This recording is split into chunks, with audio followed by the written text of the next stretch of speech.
오늘 우리에게 주시는 말씀은 시편 90편 1절에서 17절까지의 말씀입니다. 시편 90편 1절에서 17절까지의 말씀입니다. 한 절씩 교독하시겠습니다. 주여, 주는 대대에 우리의 거처가 되셨나이다.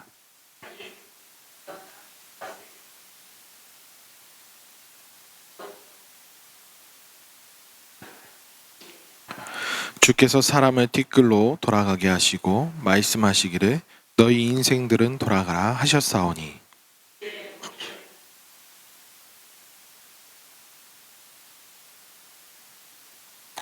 주께서 그들을 홍수처럼 쓸어가시나니 그들은 잠깐 자는 것 같으며 아침에 돋는 풀 같으니이다.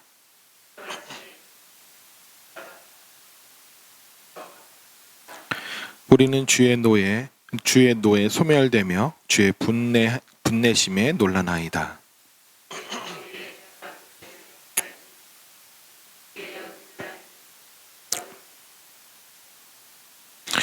우리의 모든 날이 주의 분노 중에 지나가며 우리의 평생이 순식간에 다하였나이다.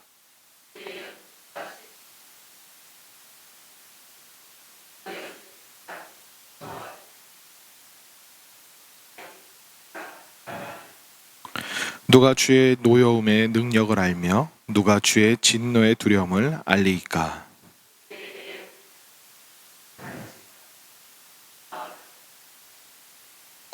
여호와여, 돌아오소서. 언제까지니이까? 주의 종들을 불쌍히 여기소서.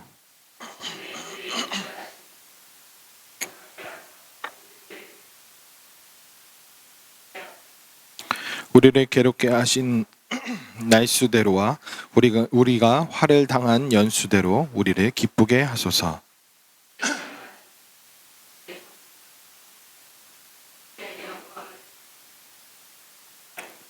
같이요. 주 우리 하나님의 은총을 우리에게 내리게 하사 우리의 손이 행한 일을 우리에게 견고하게 하소서. 우리의 손이 행한 일을 견고하게 하소서. 아멘. 오늘 함께 읽은 이 시편 90편 말씀은 표제가 달려있는 분들이 있을 거예요. 모세의 기도라고 표기가 돼 있을 거예요.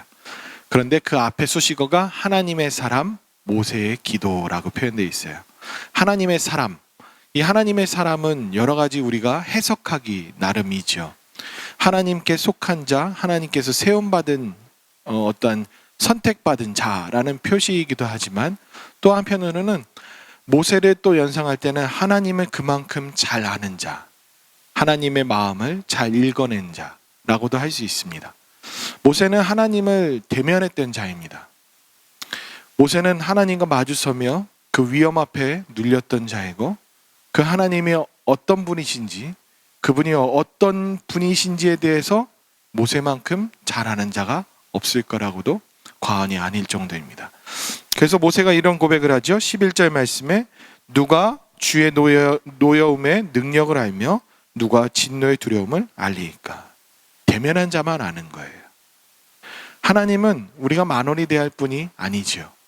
더더욱 우리가 읽은 이 시편 말씀을 읽은 자로서는 어느 누구도 자신의 인생 그리고 나란 사람의 나란 이 위치가 어떤 것인지 분명히 알게 될 거예요. 참 이 시편 90편 말씀은 우리가 정신 번쩍 들게 하는 오히려 우리의 마음을 숙연하게 하는 그런 말씀이기도 해요. 왜냐하면 우리의 존재가 하나님 앞에 섰을 때 실체가 그대로 드러나는 것 같아요. 벌거벗김 당한다고 할까요? 우리가 살다 보면 내가 무엇인가 힘이 있고 내 주도적인 삶을 살기 때문에 의기양양할 때가 있을 수 있어요. 그런데 하나님 앞에 마주섰을 때 나란 존재는, 하나님 앞에 마주섰을 때 사람이라는 존재는, 하나님 앞에 보여지는 나의 인생은 이 모든 것들을 그대로 적나라하게 직시할 수 있는 그런 본문이 바로 시편 90편입니다. 본문 1절 말씀에서 얘기하죠. 주여, 주는 대대에 우리의 거처가 되셨나이다. 이 말을 한 절만 딱 떼서 읽으면 하나님이 나를 보호해 주시는 내가 안식처처럼 하나님을 여기겠구나 하는 고백처럼 여겨지지만 그 의미가 아니에요. 2절과 3절 말씀에 보시면 더더욱 드러나게 돼요. 2절 말씀 보시면 산이 생기기 전 땅과 세계도 주께서 조성하시기 전 영원부터 영원까지 주는 하나님이십니다. 이 말은 무엇이냐면 우리가 생겨나기도 전 이 모든 만물이 조성되기 전부터 하나님은 하나님이시라는 거예요. 그러니 우리가 하나님 안에 거해지는 피난처로서 그런 의미가 아니라 그냥 이 모든 것들은 다 하나님 거처예요. 하나님이라는 거예요. 그것을 얘기해 주고 있어요. 그런데 더 나아가서는 우리가 하나님을 어떻게 대합니까? 피난처로 여겨요. 이 1절과 2절 말씀만 봐도 우리는 기적 같은 인생을 살아가는 거예요. 말도 안 되는 그런 삶을 살아가요. 그런데요, 우리의 존재가 어떤 존재인지 아주 선명하게 가르쳐 주는 게 바로 3절 말씀이에요. 사람을 뭘로 여겨요? 티끌이래요. 티끌. 상상이 되세요? 우리가 살다 보면, 그리고 이제 자연에 나가보면 개미 하나를 보더라도 우리가 개미를 볼 때 위대하다고 생각합니까? 아니면 미물이라고 생각합니까? 그냥 벤치에 앉아 있다가 개미가 올라오면 어떻게 얘기해요? 에이구 하고서 탁! 우리가 아무것도 아닌 존재처럼 짓밟기도 하고 쉽게 대하기도, 튕겨서 날리기도 하고 우리의 마음대로 쉽게 대하는 그런 모습 같죠? 그럼 반대로 돌이켜요. 하나님은 우리를 보셨을 때, 나를 봤을 때 어떻게 여기실까? 티끌이래요. 티끌. 먼저 하다 같은 점. 그리고 심지어는 너희 인생은 티끌로 돌아가라. 티끌로 돌아가라. 모세는 이 시기를 언제 지었는지 모르지만 자기의 그 나이는 120세에 죽었지만 이 말씀 하고 있죠. 10절 말씀에 보시면 우리의 연수가 70이요 강건하면 80이다. 어느 정도 이것을 다 넘고서 돌이켜보니 인생은 70살, 80살 정도면 살 만큼 살아서 내가 뭔가 아프지 않고 움직이는데 제한받지 않는 그 나이가 이 정도가 아닐까라고 여기지 않았을까 싶어요. 근데 모세는 120세에 죽었죠. 근데 죽을 때까지도 그 몸이 쇠해진 게 없어요. 그런데 죽었어요. 그런데 그것을 돌이켜보면 인생에 있어서 힘을 발휘하고 뭔가 할 수 있는 나이가 80 정도라는 것은 아닐까라는 생각도 해보게 돼요. 이 말은 그냥 단순히 연수가 중요한 게 아니라 그만큼 우리가 의기양양하게 살아갈 수 있는 날이 그리 길지 않을 수 있다는 것을 얘기해줘요. 그러면서 얘기하는 것이 우리는 티끌이네. 티끌과 같은 존재네. 이 고백을 우리가 마주섰을 때 하나님과 나의 그 편차가 얼마나 큰지 상상이 되세요? 요새는 과학적으로 너무나도 발달이 되어져서 우주에 관련된 것들을 이렇게 보는 여러 영상들이 있을 거예요. 보면은 많은 곳에 우주, 은하계에도 엄청 많은 은하계 중에서 우리가 살고 있는 은하계, 그 안에서 태양계처럼 엄청 많은 행성들이 있는 가운데서 우리의 태양계, 그리고 그 태양계 가운데서 지구, 그 지구의 이 땅 넓은 곳에서 우리나라, 그리고 우리나라에서 대전에서 용문동, 용문동에서 나, 이렇게 생각해 보세요. 엄청나요. 그렇게만 생각해도 우리는 그 자연 앞에 숙연해져요. 그것처럼 하나님 보셨을 때 우리는 하나님이 우리를 사랑해 주시니 무엇이 된 것냐 마냥 생각할 수 있지만 실제적인 부분에서는 우리는 하나님 앞에 아무것도 아닌 자가 될 수 있다는 거예요. 그것을 경험한 자는 하나님의 위엄을 바로 알아요. 하나님의 경외, 하나님의 그 위대하심을 읽어갈 수 있어요. 그것이 없으면 우리는 다 거품이에요. 다 거품이에요. 모세는 하나님 앞에 마주 섰을 때 그 음성에도 짓눌려지는 것을 경험했고요. 하나님이 임재하시는 그 순간에 그곳에 연기가 자욱하며 그을린 것 같은 그 산에 마주 섰고요. 이스라엘 백성들은 봤을 때 천둥과 우레가 치는 그 산, 구름을 빽빽하게 있는 그 산, 거기에서 모세는 하나님과 독대했어요. 그랬던 자가 고백을 해요.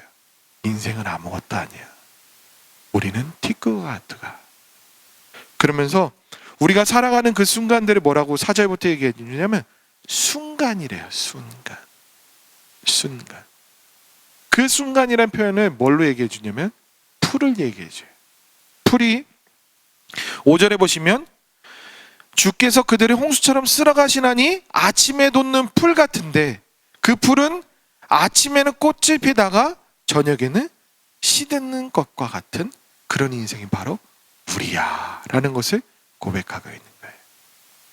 사실 모세의 기도라고 하는 이 시편 90편, 모세의 기도기도 하지만 전반적으로 이렇게 봤을 때는 그 뒤에 있는 11절까지는 기도의 문구가 없어요. 근데 11절부터는 기도를 진짜로 해요. 그러면서 그 앞에 있는 내용들과 이렇게 전반적으로 살펴볼 때는 이 기도라는 이 단어가 단순히 기도라고 번역하기보다 중재라는 뜻도 있거든요. 중재한다는 그런 뜻으로도 봐야 되지 않을까 싶어요. 모세는 자기 인생을 하나님과 마주서면서 우리에게 이 시를 남겨주는데 중재하는 마음으로 남겨주지 않았을까.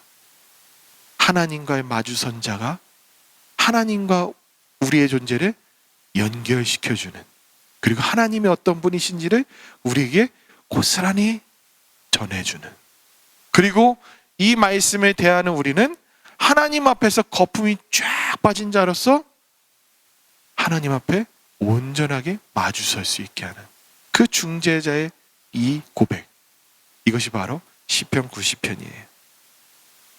그러면서 8절과 9절부터 연기되어지는 것은 무엇이냐면 주님이 분노하시면, 주님이 진노하시면, 노여우시면 어떤지 마주선 자가 고백해요. 그분이 화를 내거나 그러면 우리는 두렵고 아무것도 아닌 존재들이다. 7절에서 보시면 우리는 소멸되어진다. 우리는 놀란다. 이거는 우리의 일상적인 언어는 놀라 자빠지는 그 상황이 바로 이 상황과도 같은 거예요. 그러면서 얘기하기를 우리의 연수는 길어봐야 70, 80이야. 70, 80이야. 그러면 이 말에서 무엇을 생각해 볼까요? 그러면 나는 어느 정도까지 왔을까? 나의 인생은 70, 80이 강건하면 이 나이가 되는 그 순간까지 나는 무엇을 하며 살아야 되지? 그리고 나는 무엇을 했던가? 이것이 모든 것이 교차되는 순간들이에요. 80 동안 우리가 할 수 있는 것들을 한다라고 여겨졌을 때 여러분들의 위치들은 어디일까요? 전반전? 아니면 하프타임? 아니면 후반전? 그것들을 생각해 본다면 우리 정신 번쩍 들지 않아요? 나는 이제 경주로 따진다면 거의 마지막에 왔네? 그러면 하나님 앞에 마주섰을 때 나란 존재는 부름받아서 세움받은 하나님의 사람이고 하나님의 자녀로서 살아갈 때에 나는 어떤 인생을 살아왔지? 어떤 인생을 남은 여생 동안 살아야 되지? 내가 힘이 있다고 얘기했을 때 뭘 해야 되지? 이 모든 것들이 같이 되어져요. 그러면서 모세가 기도하기를 12절부터 17절 말씀 우리는 자꾸 되뇌었으면 좋겠어요. 그러면서 12절에서 얘기하는 것은 우리의 나를 계수함을 가르치사 지혜로운 마음을 얻게 하소서. 바로 10절 말씀에 있는 것과 연결되어질 수 있어요. 우리가 남은 여생, 우리가 몇 날 몇 년을 살았는지를 이렇게 세아리면서 지혜로운 마음을 갖기를 바라면서 중재해주고 있어요. 그리고 13절 말씀에서는 여호와여 돌아오소서 언제까지니까 주의 종들을 불쌍히 여기소서. 이 말은 뭘까요? 모세는 하나님을 마주설 때와 하나님과 멀어졌을 때를 같이 경험했던 자예요. 우리는 그런 고백이 있죠. 하나님이 우리와 함께 하셔. 그 마음 때문에 우리는 크게 흔들리는 게 없을 수 있어요. 그런데 신앙생활 하다 보면 가끔 하나님이 부재하시는 것 같이, 하나님이 안 계신 것 같이 안 느껴질 때가 있어요. 그것을 좀 더 들여다보면 신학적으로는 침묵하시는 때가 있어요. 하나님이 사라졌다 나타났다 이런 의미가 아니라 하나님이 내게 아무 소리 안 하시는 순간, 우리가 간혹 그런 일이 있을 때 그것을 통해서 무엇을 깨닫냐면, 내 힘으로 내가 내 능력으로 살아오는 인생이 아니라 하나님이 아무 소리 안 하시고 아무 음성도 들려주지 않으실 때 나는 이렇게 불안할 수 있겠구나, 나는 아무것도 아닌 존재가 되겠구나 해서 그 순간에 고백할 수 있는 것이 바로 뭐냐면, 불쌍히 여겨 주옵소서, 불쌍히 여겨 주옵소서. 주님이 우리와 함께 하시니 뭐든지 할 수 있어요. 희망은 품을 수 있어요. 그리고 은사를 통해서 뭐를 할 수 있어요.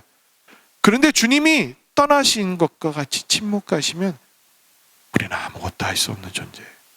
그냥 불쌍한 존재예요.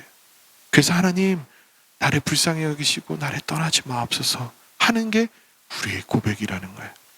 그리고 14절 말씀에서는 아침에 주의 인자하심이 우리를 만족하게 하사 우리를 일생 동안 즐겁고 기쁘게 하소서. 이 삶을 여러분들은 살고 계시잖아요. 아침마다 주의 전에 오거나 안 오거나 상관없이 주님 생각으로, 그 주님 생각으로 우리에게 스며들어오는 그 만족감, 그 만족감으로 다시금 살 수 있는 힘, 그리고 희망을 갖고 살 수 있는 것, 그것이 있죠. 그 고백처럼 이 말씀을 연상하셔도 돼요. 그러면서 15절 말씀에서 우리를 괴롭게 하신 날수대로, 우리가 화를 당한 연수대로 우리를 기쁘게 하소서. 사실 우리가 살다 보면 힘들고 어려운 일들이 계속 다가와요. 그런데 여기에서 신기한 건, 제가 원어로도 분석해 봤어요.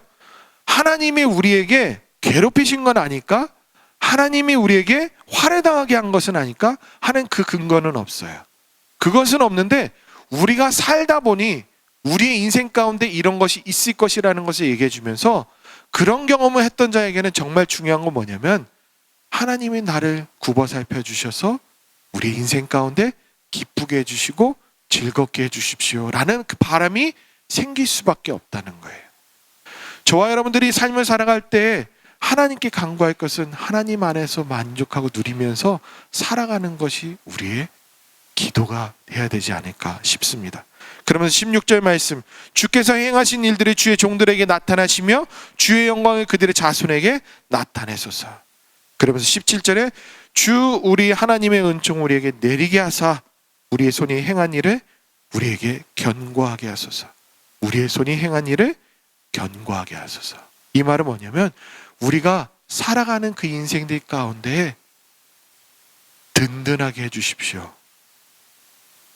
살얼음판 걷는 것처럼 그런 인생이 아니라, 우리가 한 것이지만, 우리의 손으로 무엇인가 한 것이지만 하나님께서 함께 하셔서 우리를 즐겁게 해주시고 흔들리지 않고 넘어지지 않게 해주십시오, 지켜주십시오 라는 고백이에요. 사실 모세가 이 기도를 했다는 것은 오히려 읽는, 마주대한 저와 여러분들에게 더 큰 의미를 담고 있는 기도라고도 할 수 있어요. 모세는 살아가면서 아주 소소한 우리가 기도하는 그 기도 제목과 다른 기도를 하고 있어요. 하나님 앞에서의 존재, 그리고 하나님 앞에서의 인생을 논하면서 거기에서 정말 중요한 것이 무엇이며, 우리가 바라봐야 될 것이 무엇이며, 우리가 소망 가운데 기도해야 될 것이 무엇인지를 가르쳐주고 있어요. 어쩌면 우리에게 정말 기도 제목이라 여겼던 그 모든 것들이 모세가 얘기한 이 인생 앞에 대할 때는 아무것도 아니에요. 우리 인생 자체가 티끌이라면 티끌보다 더 작은 그 소소한 것들을 우리는 너무 흔들려 살고 있어요.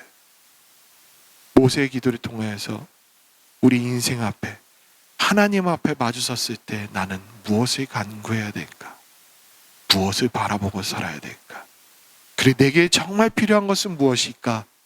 그것에 동감하면서 이 기도가 우리의 삶의 기도이길 간절히 소망합니다.